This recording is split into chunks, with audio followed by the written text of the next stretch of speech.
Bom dia, meus irmãos, amigos do Café com Fé e Confissão. Como é que vocês estão? Tudo bem? Graças a Deus, não é verdade? Que coisa maravilhosa, né? A respeito desse sábado maravilhoso. Teremos culto de missões, né? E será uma grande bênção, né? E também, ontem, sexta-feira, estive com o pastor Robson, né? Esse grande homem de Deus, né? Um amigo, né? Que me apresentou essa obra de Itamonte. Eu tenho a felicidade de estar lá e os irmãos de Blumenau contribuindo também, né? Para levar edredons, levar cobertores, camas, várias coisas, roupas já levamos, não é verdade? E que coisa maravilhosa, né? Tive um tempo maravilhoso de comunhão. Quero agradecer o Carlos e a Márcia, os líderes daquele lugar, sempre nos recebe com grande honra e nos abençoa de uma forma tremenda. Irmão, sai impactado de lá, com curas, libertações. O poder de Deus opera de uma forma tremenda lá.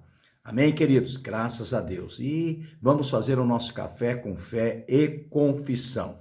Então, aquele que não conheceu o pecado, ele o fez por nós pecado. Ele o fez pecado por nós, para que nele fôssemos feitos justiça de Deus. O que você responderia se alguém lhe perguntasse: você é justo?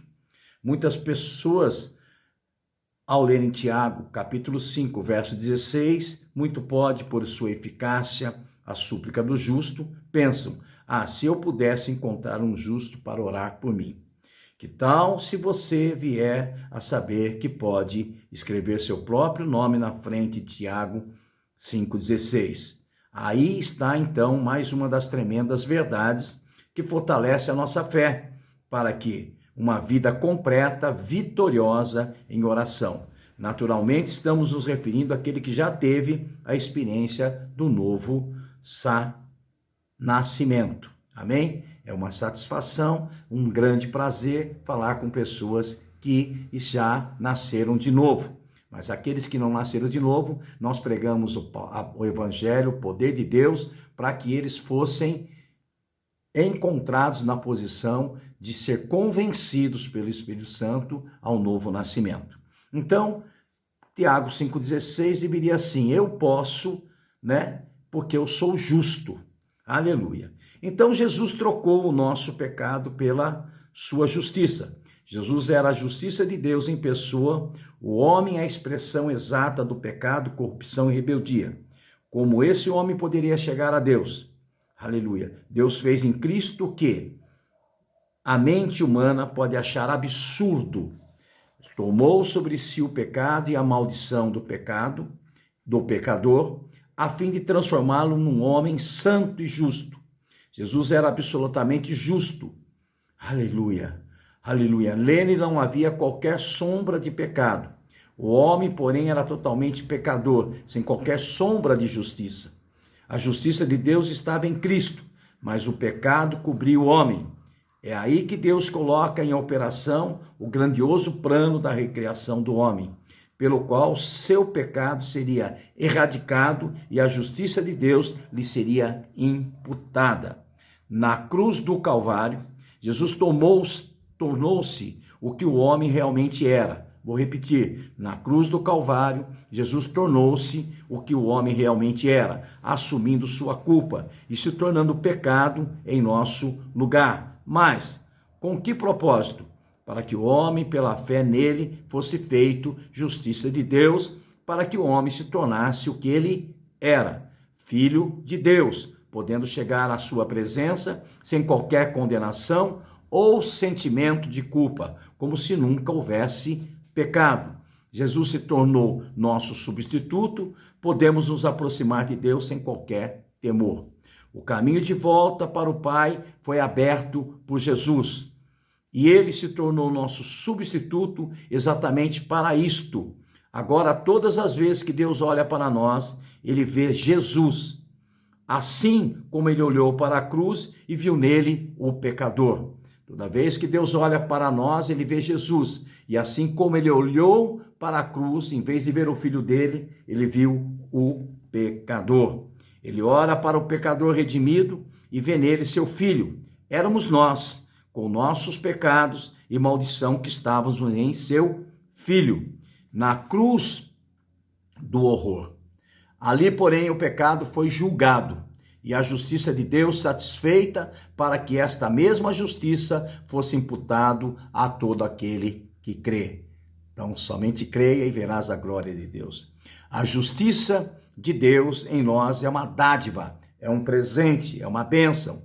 Não é um estágio de crescimento espiritual, mas uma posição que nos foi outorgada pela graça. Não é fruto, é presente. Paulo deixa isso claro ao dizer: aos que receberam a abundância da graça e o dom da justiça reinarão em vida por meio de um só, a saber, Jesus Cristo.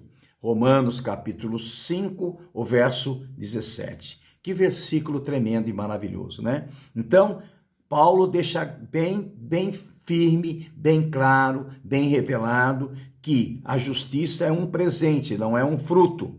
Não é verdade? Os que receberam a abundância da graça, o dom da justiça, reinarão em vida por meio de um só, a saber, Jesus Cristo. Romanos, ou carta ao Romanos, capítulo 5, verso 17.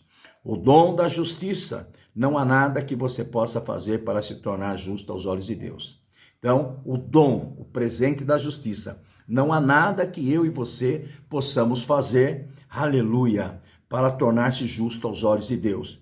Quando alguém nasce como seu filho, ele mesmo lança sobre a pessoa o manto da justiça, como sinal, um presente, um dom destinado aos membros da sua família, gerado em Cristo Jesus. Então, quando nós nascemos de novo, ao confessarmos Jesus como Salvador e Senhor da nossa vida, conduzidos pelo Espírito Santo, nós recebemos o manto da justiça como sinal, como um presente, um dom destinado aos membros da família gerada por Jesus Cristo. Muitas pessoas, apesar de crentes, desenvolvem mais uma consciência de pecado do que de justiça. Temos que entender que, se a justiça de Deus está em nós, Deus não nos vê em nós mesmos, o velho pecador, em Adão, mas vê o nosso homem em Cristo. Ele vê a justiça de Cristo, pois ele é quem agora nos cobre. Falando da armadura de Deus, Paulo coloca a justiça cobrindo nossas partes vitais no peito, vestindo-vos da couraça da justiça. Efésios 6, capítulo 14. Revestidos assim da justiça de Deus, a morte espiritual não nos atingirá. Temos a consciência de que essa justiça não é nossa, mas ela foi nos dada. Por causa dela podemos entrar na presença de Deus. Aproximemo-nos, pois, de Deus, sabendo que somos aceitos, não na base dos nossos méritos, mas nos méritos de Jesus, que permitiu que fôssemos feitos justiça de Deus, porque o sangue de Jesus foi derramado a preço da redenção, a preço de redenção que foi pago. O pecado foi julgado e a justiça de Deus satisfeita. E Paulo ensina: sendo justificado gratuitamente por sua graça, mediante a redenção que há em Cristo Jesus, a quem Deus propôs no seu sangue como propiciação mediante a fé para satisfazer ou manifestar a sua justiça.